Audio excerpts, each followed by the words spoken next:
Hi, welcome to fscookeryvlogs.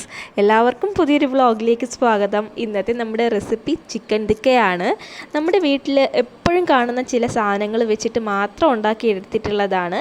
അപ്പോൾ അതെങ്ങനെയാണ് ഉണ്ടാക്കിയെടുക്കുന്നതെന്ന് നോക്കാം. അതിനായിട്ട് ഞാനൊരു പാത്രത്തിൽ 1/4 കപ്പോളം തൈര് എടുത്തിട്ടുണ്ട്. 4 ടേബിൾ സ്പൂൺ തൈര് എടുത്തിട്ടുണ്ട്.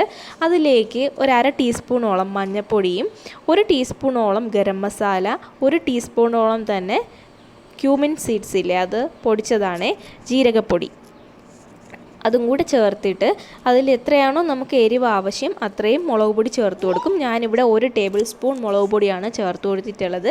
അതിലേക്ക് തന്നെ ഞാൻ 1 ടേബിൾ സ്പൂണോളം നാരങ്ങനീര് ചേർത്ത് കൊടുത്തിട്ടുണ്ട്. ഇതിലോട്ട് തന്നെ 1 ടേബിൾ സ്പൂണോളം ജിഞ്ചർ ഗാർലിക് പേസ്റ്റ് ആഡ് ചെയ്ത് കൊടുത്തിട്ടുണ്ട്. അതിലേക്ക് ആവശ്യത്തിന് ഉപ്പും ചേർത്തിട്ട് ഒന്ന് ഇളക്കിയെടുക്കുക. ഇനി ഇതിലേക്ക് ഒരു നുള്ള് പഞ്ചസാരയും കൂടെ ചേർത്ത് കൊടുക്കുക. അതിനുശേഷം നല്ല രീതിയിലൊന്ന് മിക്സ് ചെയ്ത് കൊടുക്കണേ. ഇനി നമുക്കിതിനകത്തോട്ട് ചിക്കൻ പീസ് ഇട്ട് കൊടുക്കാം കേട്ടോ. ഞാൻ ഓരോ ചിക്കൻ പീസും സ്ക്വയർ ഷേപ്പിനാണ് കേട്ടോ ഇതുപോലെയാണ് കട്ട് ചെയ്തെടുത്തിട്ടുള്ളത്. ഇതുപോലെ തന്നെയാണ് ഒണിയനും ബെൽ പെപ്പേഴ്സും കട്ട് ചെയ്തെടുത്തിട്ടുള്ളത്. ഞാനിവിടെ ഒരു മീഡിയം സൈസിലുള്ള ഒരു ഒണിയൻ എടുത്തിട്ടുണ്ട്. അത് ഒരു ക്യാപ്സിക്കത്തിൻ്റെ ഹാഫ് പോർഷനാണ് കേട്ടോ എടുത്തിട്ടുള്ളത്. അതും ചെറുതായിട്ട് ഇതുപോലെ സ്ക്വയർ ഷേപ്പിന് കട്ട് ചെയ്തിട്ടാണ് ഇതിൻ്റെ കൂട്ടത്തിൽ ചേർത്ത് കൊടുക്കുന്നത്. പിന്നെ ഈ ഒരു സ്റ്റേജിൽ എരിവ്, പുളി, ഉപ്പ് ഇതെല്ലാം ഒന്ന് ചെക്ക് ചെയ്ത് നോക്കുക. ഇതെന്തെങ്കിലും ഒന്ന് കുറവുണ്ടെന്നുണ്ടെങ്കിൽ ഈ ഒരു സ്റ്റേജിൽ ചേർത്ത് കൊടുക്കണേ.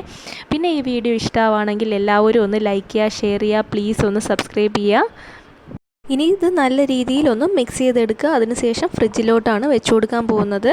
3 മണിക്കൂറോളം ഞാൻ ഫ്രിഡ്ജിലാണ് വെച്ച് കൊടുക്കാൻ പോകുന്നത്. ഒട്ടും സമയമില്ലാത്തവർ 1 മണിക്കൂറെങ്കിലും വെച്ച് കൊടുക്കുക.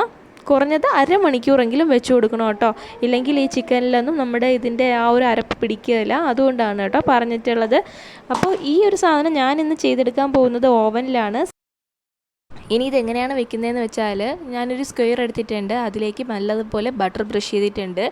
ഈ ഒരു സ്ക്വയറിലേക്ക് ഇതുപോലെ ഒരു ചിക്കൻ പീസ് എടുക്കും, ഇതുപോലെ കുത്തി വെച്ച് കൊടുക്കും. അതിലേക്ക് പിന്നെ അടുത്തത് ഒരു ഓണിയൻ്റെ പീസ് വെച്ച് കൊടുക്കും, പിന്നെ ഒരു ക്യാപ്സിക്കത്തിൻ്റെ പീസ് വെച്ച് കൊടുക്കും, പിന്നെയും ചിക്കൻ്റെ പീസ് വെച്ച് കൊടുക്കും. ഇങ്ങനെ ആൾട്ടർനേറ്റ് ആയിട്ടാണ് ചെയ്തെടുക്കുന്നത്. ഇനി പാനിലാണ് കുക്ക് ചെയ്യുന്നതെന്നുണ്ടെങ്കിൽ പാൻ വെച്ച് കൊടുക്കുക. അതിലേക്ക് കുറച്ച് ബട്ടർ ബ്രഷ് ചെയ്ത് കൊടുക്കുക. ഈ ഒരു സ്ക്യൂർ മൊത്തത്തിൽ വെച്ച് കൊടുക്കുക. തിരിച്ച് മറിച്ചു വിട്ട് കുക്ക് ചെയ്തെടുക്കുക.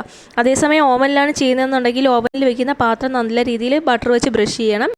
എന്നിട്ട് 200 ഡിഗ്രി സെൽഷ്യസിൽ 15 മിനിറ്റോളം ഓവൻ പ്രീഹീറ്റ് ചെയ്യണം. അതിനുശേഷമാണ് ഈ സ്ക്വയർ ഇതുപോലെ ഒന്ന് വെച്ച് കൊടുക്കേണ്ടത്.